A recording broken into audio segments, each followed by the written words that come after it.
Welcome to real news. ముందుగా headlines చూద్దాం. ఆంధ్ర మహిళా క్రికెట్ జట్టుకు పవన్ ఘన సత్కారం. ఒక్కో క్రీడాకారునికి 5 లక్షలు, కోచ్లకు ప్రత్యేక ప్రోత్సాహకాలు. దివ్యాంగుల క్రీడలకు ప్రభుత్వం పూర్తి మద్దతిస్తుందన్న పవన్. సత్కారం జట్టుకు కొత్త ఉత్సాహాన్ని నింపిందని స్పందనలు.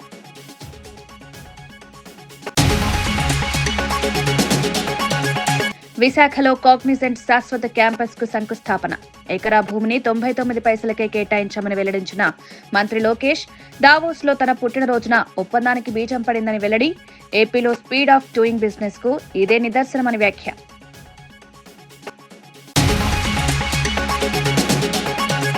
హుస్నాబాద్ పంచాయతీ విజయాలతో అభివృద్ధికి గ్రీన్ సిగ్నల్ ఇచ్చిన పొన్నం. పార్టీ భేదాలు పక్కన పెట్టి గ్రామాలకు కలిసికట్టుగా సేవ చేయాలని పిలుపు.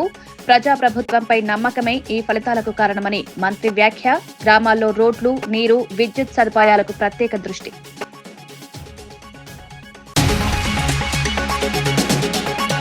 అఖిలీ మద్యం కేసును దాచే ప్రయత్నం చేస్తున్నారన్న వైసీపీ ఆరోపణ. కేసు ఏపీ దాటి ఇతర రాష్ట్రాలకు కూడా వ్యాపించుండొచ్చని వ్యాఖ్య. చంద్రబాబు విచారణ నుంచి పారిపోతున్నారని వైసీపీ లీగల్ సెల్ విమర్శ.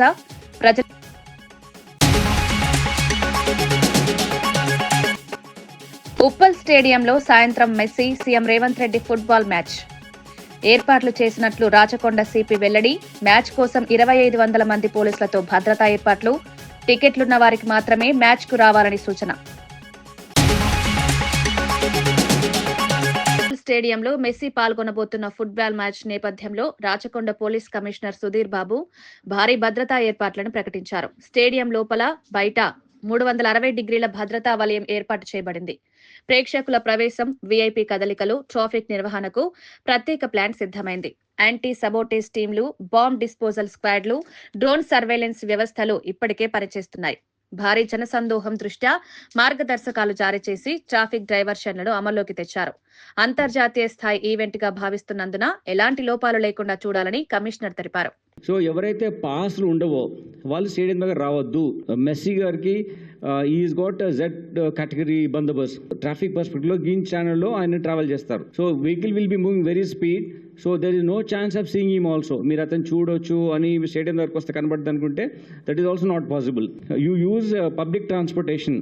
మోస్ట్ అడ్వాన్స్డ్ డ్రోన్ తో మేము ఎంటైర్ ప్రాసెస్ మానిటర్ చేస్తాం. ఎనీ ఇన్వాల్వ్ రాంగ్ థింగ్స్లో మాల్ ప్రాక్టీస్ ఇన్వాల్వ్ అయితే క్షణంలో పట్టుకొని పిన్ పాయింటెడ్గా అతనికి వెళ్ళి అతన్ని పట్టుకొని న్యూట్రలైజ్ చేయడానికి ఎఫర్ట్స్ ఉన్నాయి. Any laptops, banners, water bottles, cameras, cigarettes, umbrellas, electronic items, matchbox, any sharp metal or plastic objects, binoculars, pens, then batteries, helmets, perfumes, bags, outside eatables. ఇవన్నీ లోపలికి అలౌ చేయము. ప్రపంచ కప్ విజయం సాధించిన భారత మహిళా అందుల క్రికెట్ జట్టుకు ఆంధ్రప్రదేశ్ ఉప ముఖ్యమంత్రి పవన్ కళ్యాణ్ ఘన సన్మానం చేశారు. మంగళగిరి క్యాంపు కార్యాలయంలో వారికి ప్రత్యేకంగా అభినందనలు తెలుపుతూ ఒక్కో క్రికెటర్కు 5 లక్షలు, కోచ్లకు 2 లక్షల చొప్పున ప్రోత్సాహకాలు అందించారు. అదనంగా పట్టు చీరలు, జ్ఞాపికలు, కొండపల్లి బొమ్మలు, అరకు కాఫీ వంటి ప్రత్యేక బహుమతులు అందించి సత్కరించారు.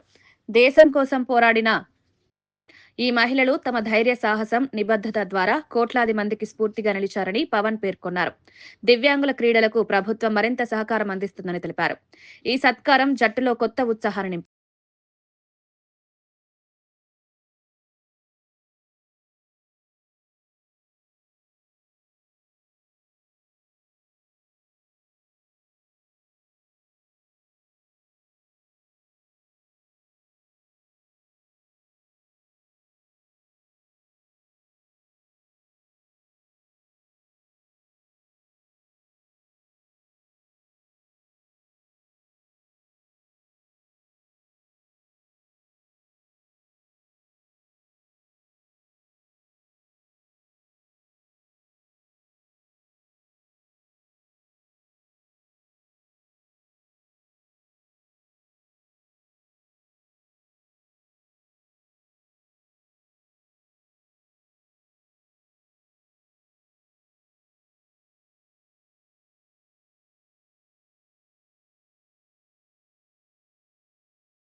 తనపై ఉన్న కేసుల విచారణను ఎదుర్కొనే ధైర్యం ఉన్న నాయకుడు జగన్ అని, చంద్రబాబు మాత్రం వాటిని మూసేయమని అడగడం పిరికితనమని మాజీ fibre net chairman Punuru Gautam Reddy విమర్శలు సంధించారు. ప్రజానాయకుడిగా ఆరోపణలు వచ్చినప్పుడు వాటి నుండి పారిపోవడం కాదు, కోర్టులో నిరూపించుకోవడం అవసరమన్నారు.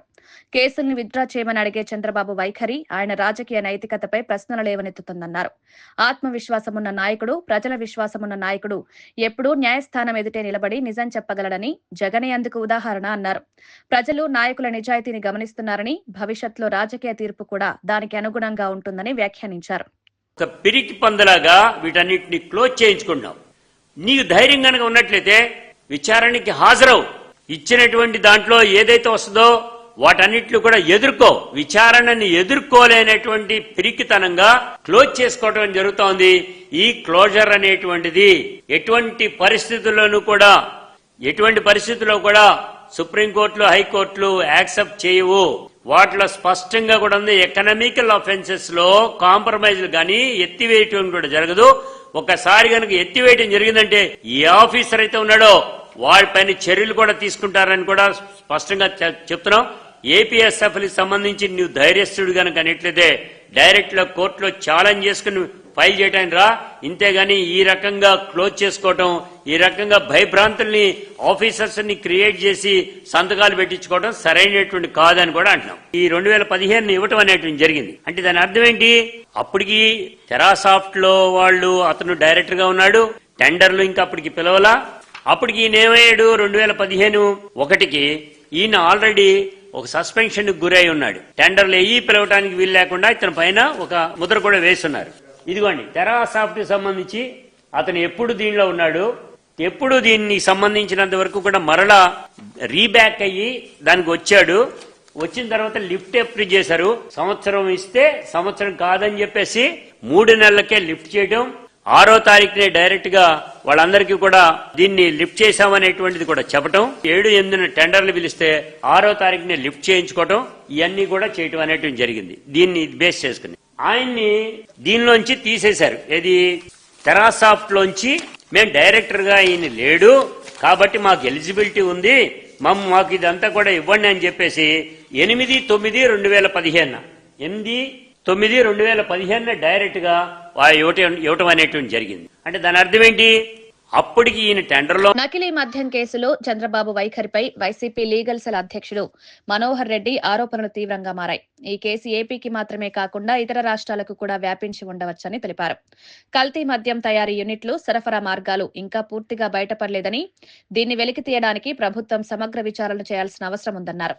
ఇదే సమయంలో చంద్రబాబు తనపై ఉన్న కేసులను విచారణ చేయకుండా విత్డ్రా చేయమని కోరడం పిరికితనమని వ్యాఖ్యానించారు.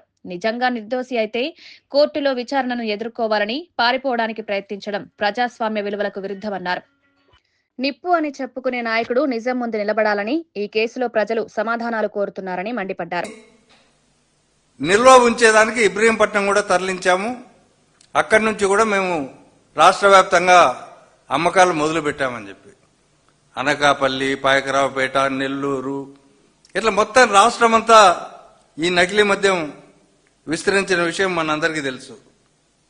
అయితే ఇది ఒక రాష్ట్రానికి పరిమితం కాలే, ఇది అంతర్రాష్ట్ర నకిలీ మద్య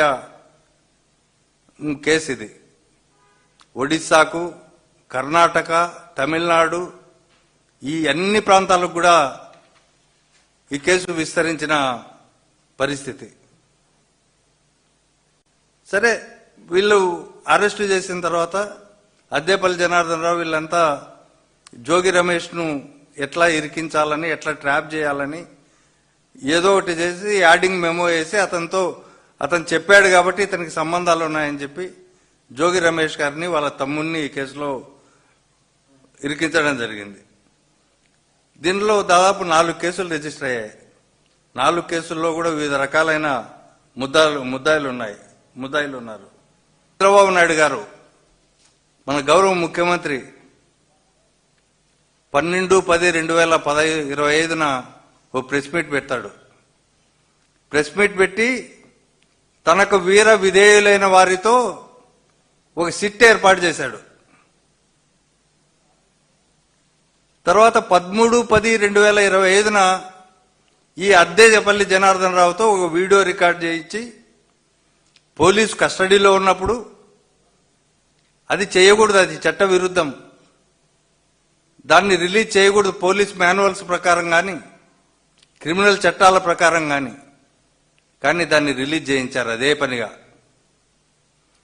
జోగి రమేష్కు వ్యతిరేకంగా మీడియాలో, సోషల్ మీడియాలో, వాట్సాప్ మెసేజ్ల ద్వారా, అదేవిధంగా ఫేక్ IVRS కాల్స్ ద్వారా రాష్ట్ర వ్యాప్తంగా ప్రచారం చేశారు. దానిపైన కంప్లైంట్ ఇచ్చారు జోగి రమేష్ గారు. ఈ IVRS కాల్స్ ఎక్కడి నుంచి వస్తున్నాయో వాళ్ళపైన చర్యలు తీసుకోండి అంటే కనీసం కేసు కూడా రిజిస్టర్ చేయలే.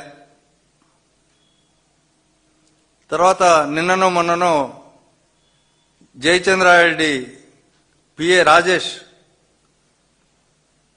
అరెస్ట్ అయ్యాడు. అతను చెప్పింది కూడా ఒకటే, మా యజమాని ఎట్లా చెప్తే, మా జయచంద్రారెడ్డి ఏం చెప్తే అదే మేము ఇది చేశాము అని. కానీ దీంట్లో ఆశ్చర్యకరమైన విషయం ఏంటంటే, ఈ ప్రభుత్వానికి నిజంగా చిత్తశుద్ధి ఉంటే, ప్రజల ఆరోగ్యం పైన చిత్తశుద్ధి ఉంటే ఏం చేయాల్సింది? దీంట్లోని సమగ్ర మూలాలను బయటికి తీయాల్సిన బాధ్యత ఈ రాష్ట్ర ప్రభుత్వం పైన ఉంది. ఇంతవరకు ఆ వైపు ఇన్వెస్టిగేషన్ జరిగిందా? ఎక్కడా జరిగినట్టు కనిపించడంలే. ఏ కుటీర పరిశ్రమల్లో, ఏ ఫ్యాక్టరీల్లో ఎంత నకిలీ మద్యం తయారైంది? దీనికి సమాధానం లేదు. ఇన్వెస్టిగేషన్ ఆ వైపు లేదు. ఏ మద్యం షాపులకు ఎంత కల్తీ మద్యం సరఫరా చేశారు అంటే అందుకు కాకినాడ సినిమా రోడ్ వద్ద ఈ నెల 9న జరిగిన కీర్తి సత్యనారాయణ హత్య కేసులో కీలక పురోగతి జరిగింది. పాత మనస్పర్ధలు, మద్యం మత్తు ఈ దారుణానికి కారణమై ఉండొచ్చని పోలీసులు నిర్ధారించారు. బాధితుడిని చెప్పులు కుట్టే చాకుతో పొడిచి హత్య చేసినట్లు నిందితుడు అత్తిలి రంగా విచారణలో అంగీకరించాడు. ఘటనా సమాచారం అందుకున్న పోలీసులు వేగంగా దర్యాప్తు చేపట్టి సాక్ష్యాల ఆధారంగా నిందితుడిని గుర్తించి పట్టుకున్నారు. ప్రస్తుతం అతన్ని రిమాండ్కు తరలించగా కేసుకు సంబంధించిన అదనపు సమాచారాన్ని సేకరించేందుకు దర్యాప్తు కొనసాగుతోంది. ఇటువంటి వ్యక్తిగత విభేదాలు ప్రాధాన్యతకి దారితీస్తుండడం పోలీసులు ఆందోళన వ్యక్తం చేస్తూ ప్రజల కోపావేశాలకు లొంగకుండా చట్టపరమైన మార్గాల ద్వారా సమస్యల్ని పరిష్కరించుకోవాలని విజ్ఞప్తి చేశారు.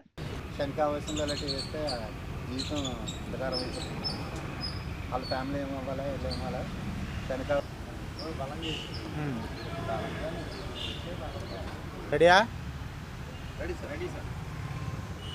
ఇంకెవరు లేరు కదా రావాల్సిన వాళ్ళు? మొదలెట్టేనా? ఓకే. ఈ నెల 9వ తారీఖున కాకినాడ 3వ పట్టణ పోలీస్ స్టేషన్ పరిధిలో SRK సెంటర్ నందు జరిగినటువంటి హత్యకు సంబంధించి హత్యా నేరం కింద కేసు నమోదు చేయడం జరిగింది. ఇందులో భాగంగా చనిపోయినటువంటి కీర్తి సత్యనారాయణ అనే అతను చెప్పులు కుట్టే పని చేస్తూ ప్లాస్టిక్ సామాన్లు అవి ఏరుకుంటూ ఉంటాడు ఖాళీ సమయంలో. అతను రాళ్ళ మేరీ అనే ఆమెతో సహజీవనం చేస్తూ అక్కడే పడుకుని ఉంటూ ఉంటాడు. అతను ఆ ప్రదేశంలో ఉంటుండగా అతనికి కొంచెం మద్యం తాగే అలవాటు ఉంది. ఆ తాగిన మత్తులో మార్కెట్లో ఉండే అత్తిలి రంగా అనే వ్యక్తితోటి తరచూ గొడవలు పడుతూ ఉండేవాడు. అదేవిధంగా సంఘటన జరిగిన ముందు రోజు కూడా ఈ తాగిన మత్తులో మృతుడు ఈ అత్తిలి రంగా అనే అతన్ని తిట్టడంతో అతని తల్లిని, భార్యని అసభ్యకరంగా తిట్టడంతో అది మనసులో పెట్టుకుని ఇతను తర్వాత రోజు ఆ ప్లేస్కి వెళ్ళి ఈ అత్తిలి రంగా అనే అతను ఆ మృతుడు కీర్తి సత్యనారాయణతో గొడవ పట్టడం జరిగింది.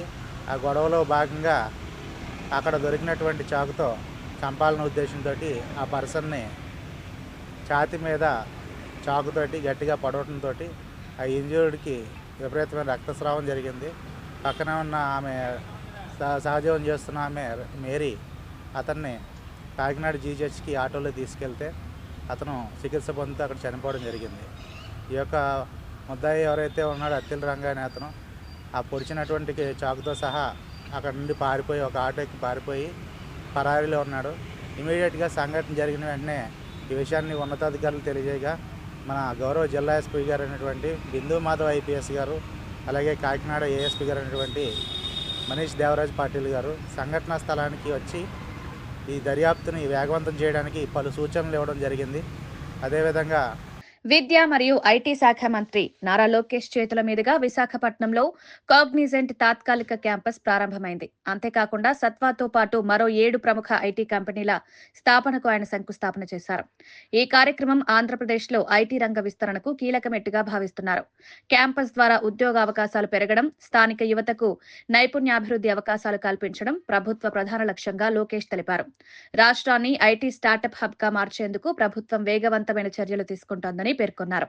భవిష్యత్ సాంకేతిక రంగాల్లో పెట్టుబడులను ఆకర్షించేందుకు ఏపీ సిద్ధంగా ఉందన్నారు. ఈ ప్రాజెక్టులు అమల్లోకి వస్తే వేలాది ఉద్యోగాలు, కొత్త పెట్టుబడులు రాష్ట్రానికి రానున్నాయి.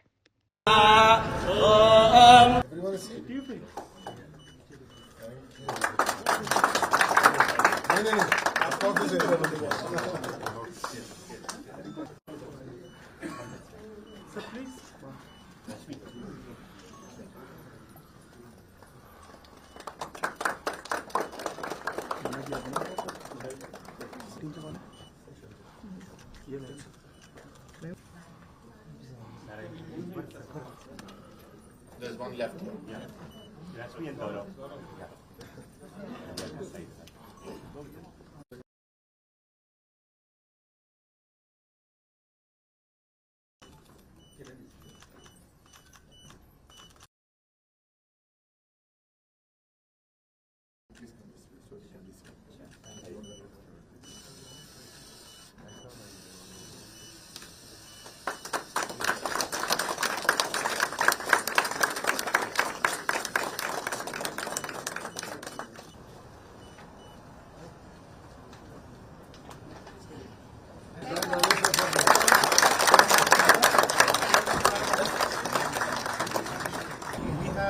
Roughly 1,400 people have actually told us that they want to relocate here. And we've got 500 done. The space has capacity for 1,000, so we're going to another 500. And then we have to start to expand. The largest employer, based on what I know from Lokesh Garu, is 2,000.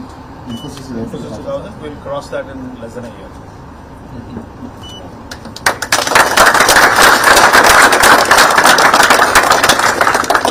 All of you are torch bearers. విమానాల సమస్యలపై లోక్సభలో కేంద్ర మంత్రి రామ్మోహన్ నాయుడు ముఖ్యంగా స్పందించారు. ప్రయాణికుల భద్రత, పౌర విమానయాన శాఖకు అత్యంత ప్రాధాన్యత అని స్పష్టం చేశారు. గతంలో డీజీసీఏ రూపొందించిన కొత్త భద్రతా మార్గదర్శకాలను విమాన సంస్థలు ఖచ్చితంగా అమలు చేయాలన్నది ప్రభుత్వ ఆదేశమని చెప్పారు. ఇటీవల పెరుగుతున్న విమాన ఛార్జీలపై ప్రత్యేక దృష్టి పెట్టినట్లు కూడా వివరించారు. దేశవ్యాప్తంగా గాలి ప్రయాణం సాధారణ ప్రజలకు అందుబాటులో ఉండేందుకు చర్యలు తీసుకుంటున్నామని తెలిపారు. ఇండిగోపై వచ్చిన ఫిర్యాదులన్నింటినీ సమగ్రంగా పరిశీలించి తప్పులు చేసిన వారిపై కఠిన చర్యలు తీసుకుంటామని హామీ ఇచ్చారు. ఈ అంశంలో త్వరలో మరిన్ని మార్గదర్శకాలు జారీ చేసే అవకాశం. For the people of this country, if it is not there, then it won't be that 3 times in a row one man would have become the prime minister of the country. That is because we are all walk, talk and work for the people of this country and for the common man of this country, and that is going to continue, keeping intact the passenger rights, safety and security of each and every passenger who is flying in this country, and that is the commitment from the government and from the civil aviation. Thank you very much. Amaravati అభివృద్ధిని అడ్డుకోవడం అనేది మొత్తం 175 నియోజకవర్గాల అభివృద్ధిని ఆపేయడమే అని సామాజిక సంక్షేమ మండలి చైర్మన్ పోతుల బాలకోటయ్య మీడియాతో మాట్లాడుతూ విమర్శించారు. వైసీపీ నిరంతరం రాజధాని వ్యతిరేక వైఖరితో వ్యవహరించిందని, రైతుల త్యాగాలను అవమానించిందని ఆరోపించారు. అమరావతి అనేది ఏ ఒక్క పార్టీ ప్రాజెక్టు కాదని, ఇది ప్రజల స్వప్నమని ఆయన వెల్లడించారు. కూటమి ప్రభుత్వం తిరిగి రాజధానిని పటిష్టంగా నిర్మించేందుకు చర్యలు ప్రారంభించిందన్నారు. రాజధానిపై జరిగిన అనేక నిర్ణయాలు చట్టవిరుద్ధమని కోర్టుల ద్వారా నిరూపితమైందని పేర్కొన్నారు. అభివృద్ధికి అడ్డు తిరిగే శక్తులను ప్రజలు తప్పకుండా తిరస్కరిస్తారని విశ్వాసం వ్యక్తం చేశారు. చెప్పాం, నేడు చెప్తున్నాం. అమరావతి అంటే 29 గ్రామాలు కాదు. 29 గ్రామాలు చాలా సౌభాగ్యంగా ఉన్న గ్రామాలు. వాళ్ళ సౌభాగ్యాన్ని, వాళ్ళ పసుపు కుంకుమలని, వాళ్ళ తరాల కన్నీటిని, తరాల నేలల్ని రాష్ట్ర సౌభాగ్యం కోసం ఇచ్చారు. ఈరోజు అమరావతి మీద ఏదన్నా బిల్లు పాస్ అవ్వలేదు అని అనుకోండి, రాష్ట్ర ప్రజలు బాధపడాలి. ఒక ముఖ్యమంత్రి చంద్రబాబు నాయుడు గారికే బాధ కాదు, రైతులు బాధపడాలి, రాష్ట్రంలో 3 ప్రాంతాలు బాధపడాలి. అంతే తప్ప ఆనందపడకూడదు. ఈ రాష్ట్రంలో అన్ని రాజకీయ పార్టీలు మేధావులు, సంఘాలు, సమస్త సామాజిక వర్గాలు అమరావతి ఉండాలని కోరుకున్నాయి.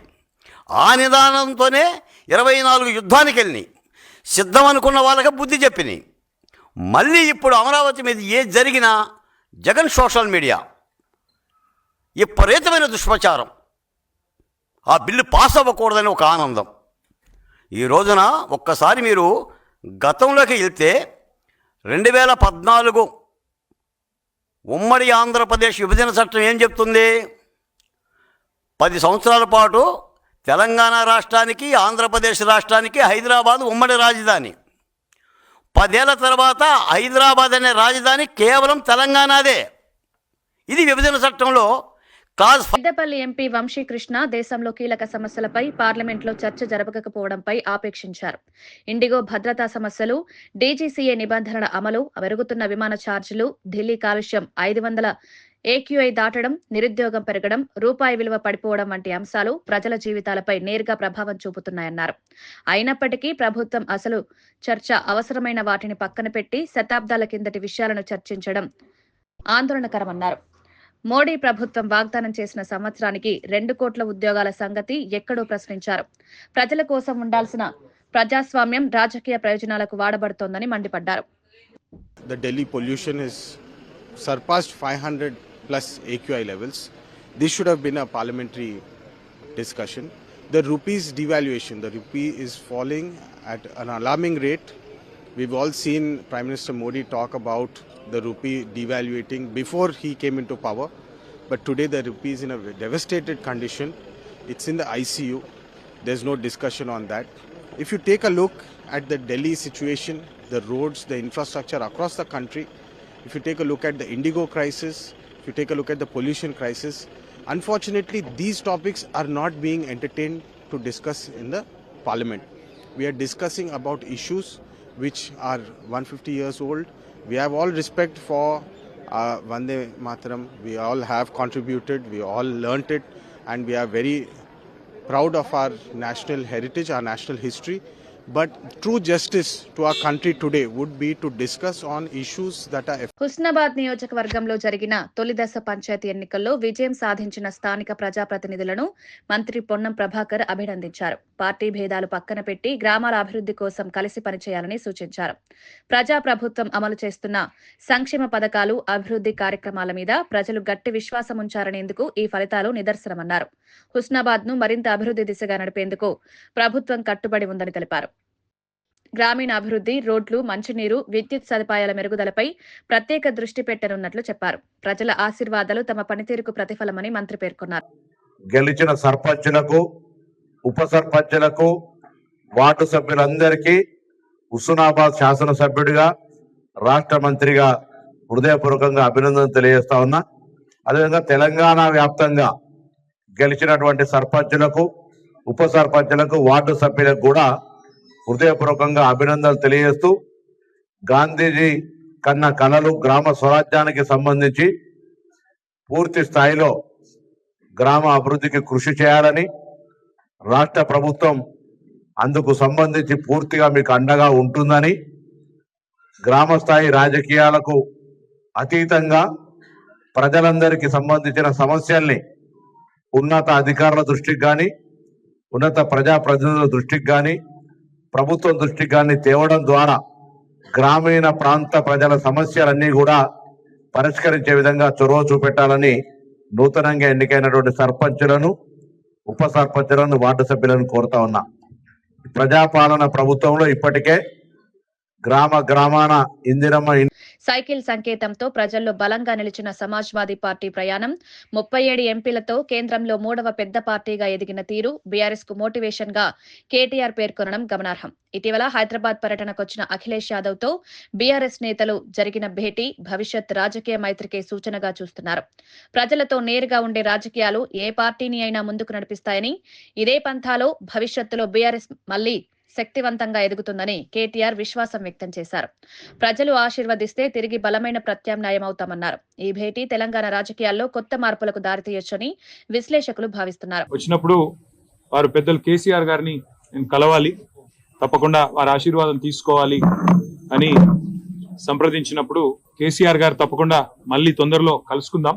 మరి ఈసారి మా పార్టీ నాయకులు అందరు కూడా మీకు స్వాగతం చెప్తారు. అంటే వారు స్వయంగా నాకు స్వాగతం చెప్పడం కాదు, నేనే వస్తాను మీ దగ్గరికి అని చెప్పి వాళ్ళ ఇక్కడ కేసీఆర్ గారి ఇంటికి వచ్చి మా ఆతిథ్యాన్ని స్వీకరించి మరి మాతో ఇక్కడ కొంతకాలం గడిపినందుకు వారికి స్వాగతం తెలుపుతూ ధన్యవాదాలు తెలుపుతూ, అఖిలేష్ యాదవ్ గారు ఈ రోజు ఏ రకంగానైతే మరి శాసనసభకు జరిగిన ఎన్నికలు ఉప్పల్ క్రికెట్ స్టేడియంలో మెస్సీ ఫుట్బాల్ మ్యాచ్ కోసం ప్రభుత్వం భారీగా ఖర్చు చేస్తోందని విమర్శించిన ఎమ్మెల్సీ శ్రవణ్ సోజు వ్యాఖ్యలు తెలంగాణ రాజకీయాల్లో చర్చనీయాంశమయ్యాయి. పిచ్ ను పూర్తిగా తొలగించి స్టేడియంను మార్చడం, భద్రతా సౌకర్యాల పేరుతో 100 కోట్లకు పైగా ఖర్చు పెట్టడం ప్రభుత్వ ధన దుర్వినియోగమని ఆయన ఆరోపించారు. ప్రజలకు ఇచ్చిన హామీల అమలుకు నిధులు లేవని చెప్పే ప్రభుత్వం వినోద కార్యక్రమాలకు ఇంత భారీ బడ్జెట్ ఖర్చు పెట్టడం ప్రజలపై అన్యాయమని పేర్కొన్నారు. సింగరేణి కార్మికుల కష్టార్జిత డబ్బును ఈ కార్యక్రమాలకు మళ్లించడం పట్ల తీవ్ర అభ్యంతరం వ్యక్తం చేశారు. ప్రజలు అన్ని గమనిస్తున్నారని, రాబోయే ఎన్నికల్లో ఈ నిర్ణయాలపై స్పష్టమైన తీర్పిస్తారని శ్రవణ్ అన్నారు. ఈ వ్యాఖ్యలు అధికార పార్టీలో చర్చలు రేపాయి. నోట్ తయారు చేసుకున్నాడు. ఉప్పల్ స్టేడియంను మొత్తం అది క్రికెట్ స్టేడియం, అది it's not a football stadium. అది ఆ మధ్యలో పిచ్ అంతా కూడా బాగా క్యూరింగ్ చేసి తయారు చేస్తారు. దాన్ని మొత్తం తొమ్మి ఇవాళ ఆ 15 నిమిషాల మెస్సీ వర్సెస్ మేస్త్రీ మ్యాచ్ కోసం అని చెప్పని దాన్ని తోమి పడేస్తే దానికి సింగరేణి కాలరీస్ వాడు వానికేం పనండి నాకు అర్థం కాదు. Singareni collieries is not a private corporate company where by doing an advertisement వాడికి ఏదన్నా పాపులారిటీ పెరుగుతుంది, బ్రాండ్ ఇమేజ్ పెరుగుతుంది. మీలాంటి వాళ్ళు మనాంటి వాళ్ళు ఏమన్నా బొగ్గు కొనుక్కుంటుంటే వాడు అడ్వర్టైజ్మెంట్లు ఇస్తే అర్థం ఉన్నది. ఆ మొత్తం ఈ మ్యాచ్ని అంతా కూడా సింగరేణి గని కార్మికుల యొక్క రక్తమాంసాలతో నిర్మితమైనటువంటి, చెమట చుక్కలతో నిర్మితమైనటువంటి ఒక బొగ్గు గనుల నుండి వచ్చినటువంటి ఒక సొమ్ముని ఇవాళ రేవంత్ రెడ్డి జల్సాల కోసం ఇవాళ ఖర్చు పెట్టే ప్రయత్నం చేస్తూ ఉన్నారు. ఎట్ల న్యాయం అయితే చెప్పండి? ఇది కోట్ల రూపాయలు టు కండక్ట్ దట్ ఈవెంట్, కోట్ల రూపాయలు కావాలా? మళ్ళా నువ్వు ఆ స్టేడియంను రెస్టోర్ చేయాలంటే మళ్ళా కోట్ల రూపాయలు కావాలి. ఎవడబ్బ సొమ్మిది? ఎవడబ్బ సొమ్మిది? సింగరేణి గని కార్మికుల సొమ్మది. ఎండనక వాననక పాపం ప్రాణాలను ఫనంగా పెట్టి ఆ బొగ్గు గని లోపలికి పోయి బొగ్గును దొమ్మి ఆ కాలరీస్ను బతికించి ప్రపంచానికి వెలుగులిచ్చేటువంటి ఒక కార్మికుల సొమ్ము అది. ఆ సొమ్మును రేవంత్ రెడ్డి జల్సాల కోసం, మెస్సీ వర్సెస్ మేస్త్రీ మ్యాచ్ కోసం ఖర్చు పెట్టే ప్రయత్నం చేస్తూ ఉన్నారు. దీన్ని మేము తీవ్రంగా ఖండిస్తూ ఉన్నాం. వాస్తవానికి రేవంత్ రెడ్డి గారు తనకున్నటువంటి ఒక ఫ్యాంటసీస్ ఉంటే ఇంకే రకంగా తీర్చుకోవచ్చు, మేమే వద్దంటలేం. You have every other way of doing it. కానీ మెస్సీ అనేట ఆయన పెద్ద మనిషి అనేది వరల్డ్ టూర్లో ఉన్నాడట, విహారయాత్రలోకి వస్తున్నాడట. ఆ విహారయాత్రలోకి వచ్చేటోడిని ఈయనేదో స్పెసిఫిక్గా పిలిపించినట్టుగా ఎక్కడ చూసినా ఓటింగ్లు కనబడుతున్నాయి. నేను చూసిన మెస్సీ ఏమైనా నిజంగా ఇది గ్రేట్ ప్లేయర్, అర్జెంటీనా అంత గొప్ప ప్లేయర్ కాబట్టి మరి ఆయనకు సన్మానం చేసే విధంగా ఏమైనా హోర్డింగ్లు పెడతారేమంటే ముందు ఈయనున్నాడు వెనకాయనండి. మీరు చాలా హోర్డింగ్లో చూసిన. వార్తలు ముగించే ముందు ముఖ్యాంశాలు మరోసారి. అంధ మహిళా క్రికెట్ జట్టుకు పవన్ ఘన సత్కారం. ఒక్కో క్రీడాకారునికి 5 లక్షలు, కోచ్లకు ప్రత్యేక ప్రోత్సాహకాలు. దివ్యాంగుల క్రీడలకు ప్రభుత్వం పూర్తి మద్దతిస్తుందన్న పవన్. సత్కారం జట్టుకు కొత్త ఉత్సాహాన్ని నింపిందని స్పందనలు.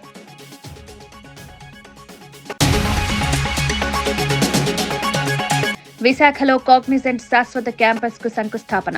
ఎకరా భూమిని 99 పైసలకే కేటాయించామని వెల్లడించిన మంత్రి లోకేష్. దావోస్ లో తన పుట్టినరోజున ఒప్పందానికి బీజం పడిందని వెల్లడి. ఏపీలో స్పీడ్ ఆఫ్ డూయింగ్ బిజినెస్ కు ఇదే నిదర్శనమని వ్యాఖ్య.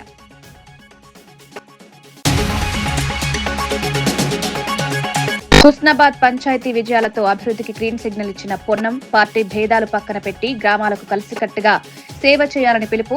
ప్రజాప్రభుత్వంపై నమ్మకమే ఈ ఫలితాలకు కారణమని మంత్రి వ్యాఖ్య. గ్రామాల్లో రోడ్లు, నీరు, విద్యుత్ సదుపాయాలకు ప్రత్యేక దృష్టి.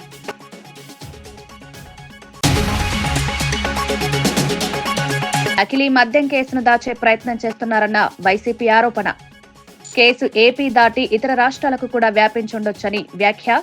చంద్రబాబు విచారణ నుంచి పారిపోతున్నారని వైసీపీ లీగల్ సెల్ విమర్శ.